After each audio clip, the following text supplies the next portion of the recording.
Hola amigos de SPD, estoy hoy en Atrio, donde se hizo una exposición espectacular de más de 80 carros debidamente seleccionados en el edificio más lindo de Bogotá, calle 26 con carrera 13, denominada Cuando el arte rueda.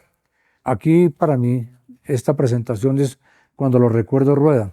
Hace 58 años tuve la oportunidad de correr en este automóvil como copiloto de este lado con Claudio Renier, un piloto belga que había llegado pues, a establecerse en Cali con una compañía que se llamaba Blocacero. La historia de este triunfo pues, es bastante pintoresca porque el vehículo, primero que todo, es bastante frágil para las carreteras de ese entonces. Es un carro rápido, tiene un motor de 2000 centímetros de 90 y pico de caballos, anda muy bien, caja de 4, una dirección sumamente pesada. Y al comienzo del año 1967, con Claudio Renier me encontré en Pereira. Él venía de correr la carrera Cali-Manizales, que era una clásica que se hacía para la feria de Manizales, y entonces Claudio alegara a un sitio conocido como Cerrito. En ese entonces había una Y ahí, a la izquierda Medellín, a la derecha Manizales. Él cogió para la izquierda, pues porque no conocía el sitio y no tenía mucho idioma todavía. Y entonces en Pereira, hablando con él, tengo la suerte de hablar francés, me dijo, hombre, ¿usted por qué no me acompaña al circuito central colombiano? Que era en el mes de junio de 1967. Le dije, ¿por qué no? Claro que sí, yo tenía apenas 20 años, pero para asistir al circuito central colombiano tuve que hacer una cantidad de peripecias. Sacar el pase era a los 18 años confianza, pero para poder correr tenía autorización de mis papás, en notaría, etcétera, porque no era mayor de edad todavía, era a los 21 años. Bueno, en todo caso todo se hizo y nos encontramos, yo me acuerdo, en Musú, en la escuela de policía de General Santander, donde se iba a dar la salida de 4 etapas. Íbamos Bogotá-Cali, Cali-Medellín al otro día, Medellín-Manizales y Manizales-Bogotá. Todo el país, carreteras cerradas, pero no las carreteras de ahora. Eran carreteras pequeñitas, no teníamos todavía ninguna variante, había que entrar a todos los pueblos.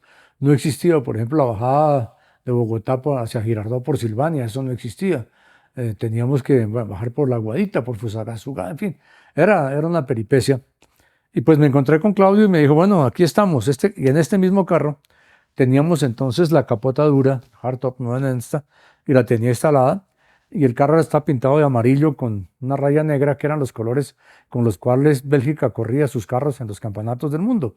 Hay algunas fotos que insertaremos de cuando estuvimos corriendo este automóvil en esa oportunidad. Y bueno, el récord, ustedes dirán Bogotá-Cali, ¿qué? 4 horas 20 y algo minutos. No nosotros, lo hizo Hernán Gaviria en un Ford 57. Peor todavía, porque un monstruo, un aparato enorme, sí, metido por esas carreteras sin suspensiones ni nada, una absoluta proeza, en llantas totalmente textiles, no había radiales ni nada. Nosotros gastamos 5 horas 5 para llegar hasta Cali, porque Claudio, en una curva en la línea, bajando nos salimos y se rompió un rin. Y afortunadamente teníamos dos llantas de repuesto mientras se cambió y tal. Pero 5 horas 5 a Cali, sí, hoy en día usted se puede demorar 15. ¿Sí? Era un tiempo increíble. Y en ese entonces yo había estado metido con los clubes de carros y todo eso, y llevaba los boletines de las carreras al tiempo. Y le dije a Humberto Jaimes, que era el director de deportes y mi gran mentor periodístico, le dije, oiga, voy a ir al circuito central colombiano. Y me dijo, ¿por qué no escribe unas crónicas? Le dije, pero nunca he hecho eso, nunca en la vida he hecho eso. Me dijo, no importa, intenten. Y bueno, ¿y qué? ¿Y cómo es eso? Me dijo, no, en las metas lo está esperando un señor del periódico y lo lleva a la oficina para que usted escriba lo que quiera. Y era en teletipos, no era ni siquiera en máquina de escribir, en telex, que tenía un teclado doble para cifras y para, bueno, en fin. En todo caso, escribí unas columnas llamadas Diario a Bordo. La segunda etapa hasta Medellín pues fue bastante tranquila, sin problemas. La tercera hacia Manizales ya fue más complicada, porque cuando pasamos Pereira y empezamos la subida hacia Manizales, el cloche empezó a patinar. Y patina y patina y patina y cuida el carro, pues esa subida es muy larga, de Pereira por toda esa parte, no recuerdo bien los pueblos, pero es muy larga la subida. Es de las subidas más largas de Colombia, porque usted empieza abajo en Pereira, en Cerrito, y termina en el Nevado del Ruiz, en el Páramo de Letras, ¿no? Tiene como 85 kilómetros la subida en total. Pero bueno, íbamos hasta Manizales nomás. Y recuerdo que llegamos con el carro empujado, de aquí Claudio y yo pasamos la meta arriba en la Plaza de Toros de Manizales y pues ya decepcionados de que teníamos que abandonar. Teníamos un parque cerrado, unas horas ahí para reparaciones, etcétera. Y me dice Claudio, bueno, voy a buscar el repuesto. Y le dije, bueno, váyase a ver. Yo conseguí un par de mecánicos que me ayudaron a bajar la caja a cada velocidad, es que es complicadísimo aquí por dentro, quitar el piso y todo eso. Y uno de los mecánicos me dijo, venga, le arreglo ese clutch.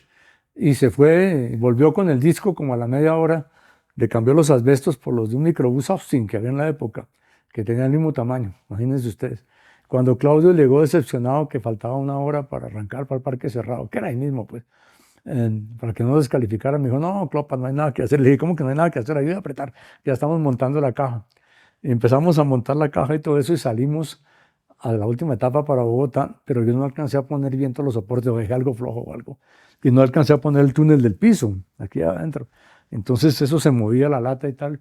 En un momento dado empezó a andar la caja, se soltó un soporte, me tocó bajarme y conseguir un palo de una cerca y lo metí aquí entre el piso del carro y la caja para sostener la caja de velocidades durante todo el resto del recorrido. Me recuerdo que ahí llegando a Letras, que era destapado, eso, bien subiendo Manizales hacia Letras, era destapado y que había un pueblo llamado El Fresno, ya bajando hacia Mariquita. Este era un páramo muy hostil, la carretera muy maluca. Nos encontramos con el Ganso Garzón, varado. El Ganso pues, era el mito del automovilismo, había corrido en todas las grandes pruebas suramericanas y todo, tenía su aparato que era un Lincoln, un motor de Cadillac, etc. Y estaba varado, ahí al lado.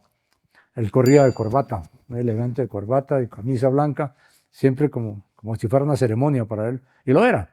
Y le dijimos ahí de ventana a ventana, dice, don Luis, ¿qué se ofrece? Y me dice, tiene una voz de ultratumba, dice, por ahora nada, estoy reparando.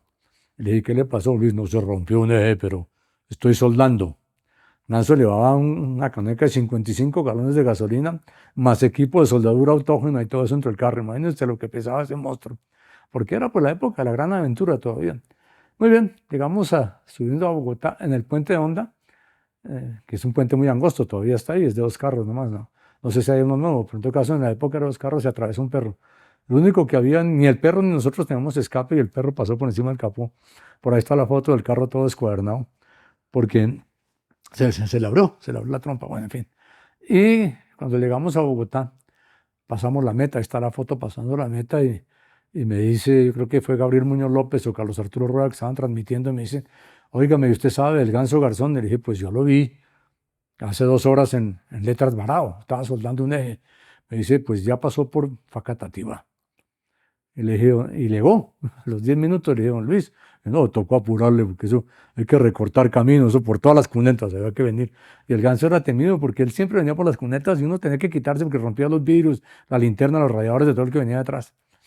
Bueno, terminó la carrera, muy bien, escribimos las crónicas y a raíz de eso, pues volví al tiempo y le dije, bueno, a don Enrique Santos, a Humberto, le dije, bueno, ¿cómo le fue? Muy bien, pase a hablar con don Enrique Santos que lo quiere saludar. Y bajé, don Enrique Santos, papá. Y bajé a la oficina de él y yo soy fulano de tal. Y me dijo, es muy bien, Chino, pásate al segundo piso y hablas con un señor González, que era el jefe personal del periódico. Sí, como que yo estaba en la universidad. Era el papá de Pacheco, famoso animador de televisión. Y me dijo que en qué sitio del periódico quiere trabajar. Y ¿cómo así? Sí, pues sí, esto fue hace 58 años, después del Circuito Central Colombiano, entré a trabajar al tiempo y hoy me encuentro con este carro aquí que lo tiene Felipe Solano, perfectamente restaurado, y este carro se había perdido, lo encontraron en un garaje en Tunja, en alguna parte de Boyacá, lo reconstruyeron y tal, y Felipe muy generosamente en la presentación del carro aquí en Atrio hace un resumen de esta historia que para mí tiene mucho valor porque fue mi primera participación en el automóvil. 2 años después, en el año 69, gané el campeonato nacional, pero esto fue hace 58 años que nos montamos en este Triumph TR3, muy interesante, ya tenía frenos de disco en la época. Y pues lo traigo con grandes recuerdos y por eso con mucho cariño quería contarles toda esta historia en este podcast en el cual recorreremos no solamente este episodio en el cual me involucro, sino los de muchos otros carros que están en esta exposición de Atrio, que la queremos reseñar en varios capítulos, aislados, no necesariamente con un orden cronológico, pero sí para tener la síntesis de lo que ha sido este esfuerzo de reunir unas grandes piezas de la historia del automóvil en Colombia. Gracias por su paciencia, por haberse aguantaba toda esta carreta, pero yo sé que la gozamos los que estamos dentro de este mundo y para mí ha sido un placer haberles narrado lo que fue la historia de este triunfo.